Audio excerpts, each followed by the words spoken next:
ገና ረቡዕ ቀን ነው የሚውለው ይበላል ወይ የሚል ጥያቄ ከወዲሁ ደርሶኛል።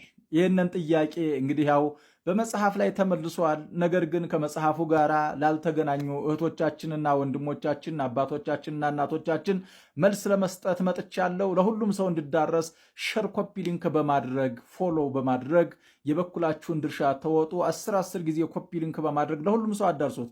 ሁሉም ሰው እንዲሰማው፣ ላልሰማ አሰሙ ማለት ነው። ገና ሮብ ቀን ነው የሚውለው ይበላል ወይ የሚል ነው ጥያቄው የደረሰኝ። አዎ ይበላል ነው መልሱ። ለምን ከተባለ የገና ገሃድ አለው። ገሃዱ ምንድን ነው ከተባለም የገና ጾም ወይም ደግሞ የዚህ የነቢያት ጾም የሚባለው የሚጾመው ከህዳር 15 አንድ ብለን ቆጥረን እስከ ታኅሳስ 28 ቀን ድረስ ስንቆጥር 44 ጾም ነው ማለት ነው። 40ው የነቢያት ጾም ነው።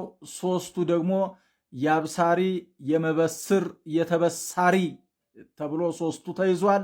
4ኛው ደግሞ የገሃድ ሮብና አርብ ከዋለ የሱ ትክ ይሆናል ተብሎ 44 ጾምን እንጾማለን ማለት ነው። ስለዚህ ከወዲሁ 28ኛውን ቀን ስለ ጾምን 29ኛው ቀን ሮብ ቀን ነው የሚውለው እንበላለን። ገናና ጥምቀት በሮብና አርብ በሚውሉበት ሰዓት ይበላል ተብሎ ተቀምጧል ማለት ነው። በፍትሐ ነገሥት አንቀጽ 15 ላይ ተቀምጦ እናገኛለን።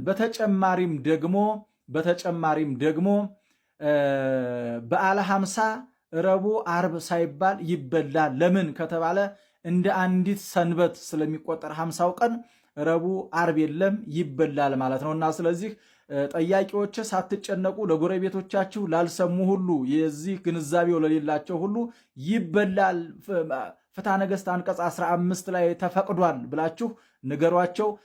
በዓሉን እንግዲህ የተባረከ በዓል ያድርግልን እግዚአብሔር አምላካችን። ምንም እንኳን ገና 25 ቀን ቢቀረውም እግዚአብሔር በዓሉን የተባረከ በዓል ያድርግልን። ወስብሐት ለእግዚአብሔር። ይቆየን። ላልሰማ አሰሙ፣ ሁሉም ሰው ይስማ።